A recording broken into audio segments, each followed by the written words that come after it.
आज हम बात करेंगे जगन्नाथ दास रत्नाकर जी के उद्धव प्रसंग के पाठ नंबर 4 की, यानी कि पद नंबर 8 और 9 के बारे में।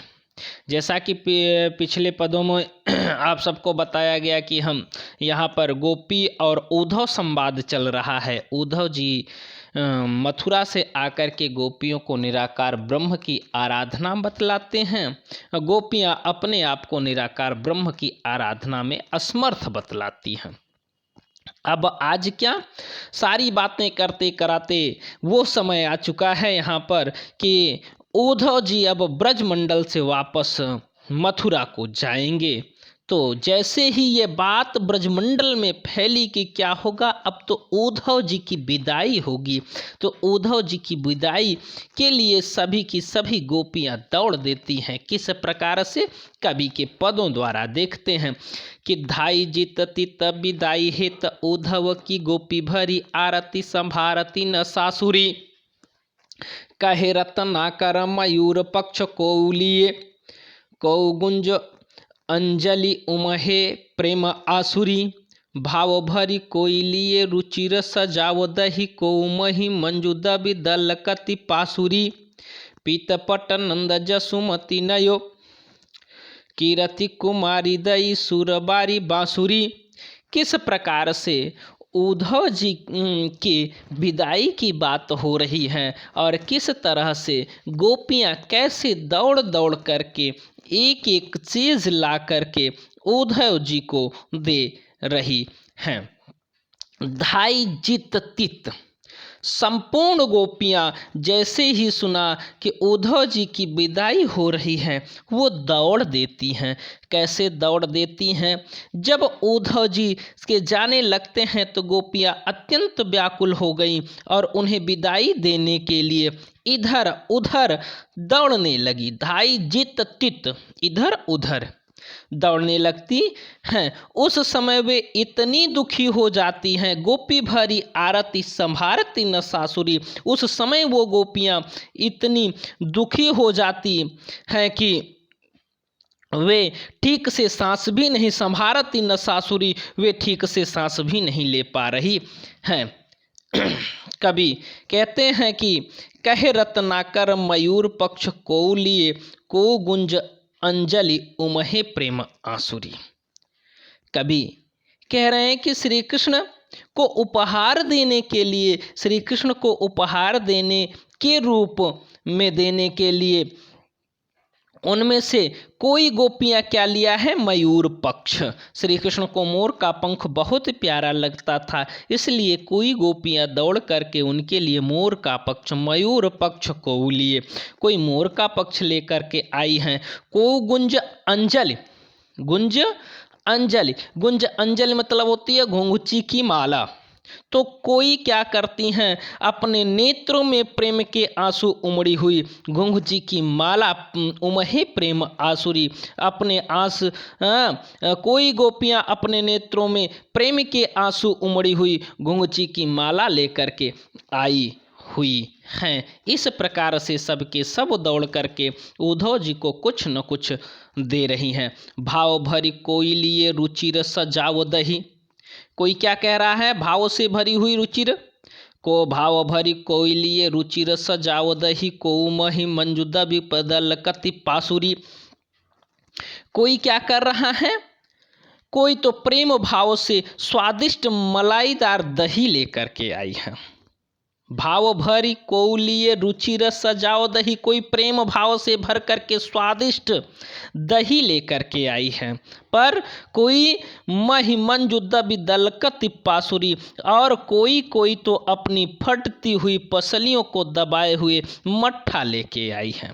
मही, मही मीन्स मट्ठा, मंजुदा दलकति पासुरी, पासुरी मीन्स होता है आपकी पसलियों को। तो और दलकत, दलकत मीन्स फटी हुई, यानी कोई फटी हुई अपनी पसलियों से क्या किया, वहाँ पर मट्ठा लेकर के आई हुई हैं। नंद बाबा और माँ यशोदा क्या दे रही हैं, पीत पट नंद जसुमति नवनीत नए। पीत मीन्स पीला, पट मीन्स वस्त्र।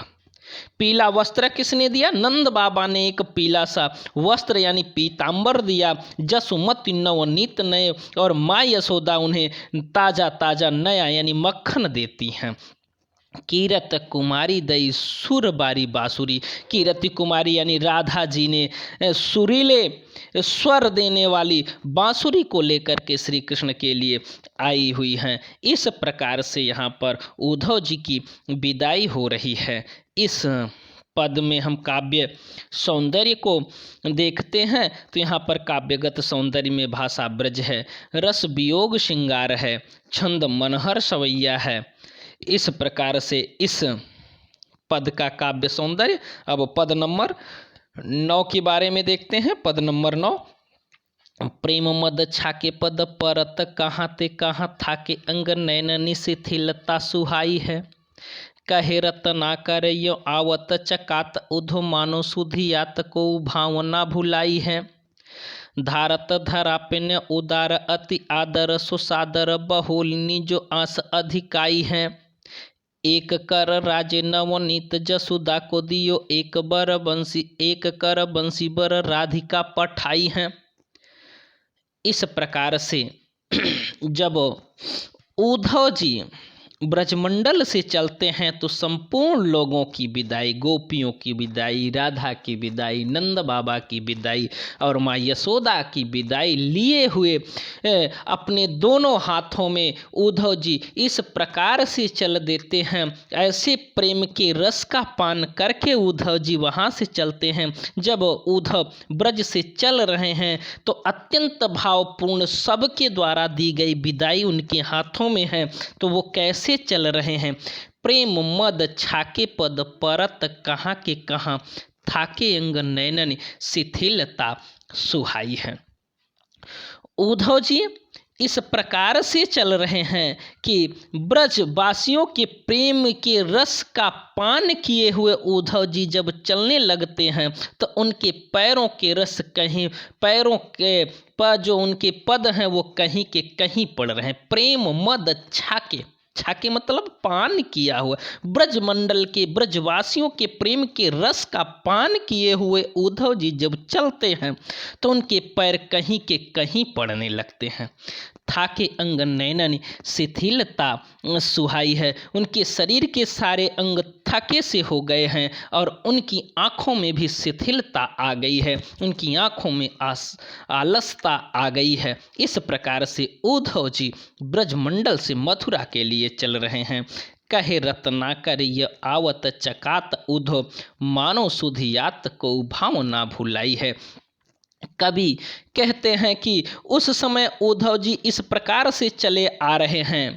आवत यो चकात उद्धव, इस प्रकार से याद करके आ रहे हैं कि जैसे कि उन्हें कोई बात भूल रही है, मानो किसी भूली हुई बात को याद कर रहे हो। मानो सुधियात को भावना भुलाई है, मानो किसी भूली हुई बात को याद करते हुए इस प्रकार से उद्धव जी ब्रजमंडल से मथुरा के लिए आ रहे हैं।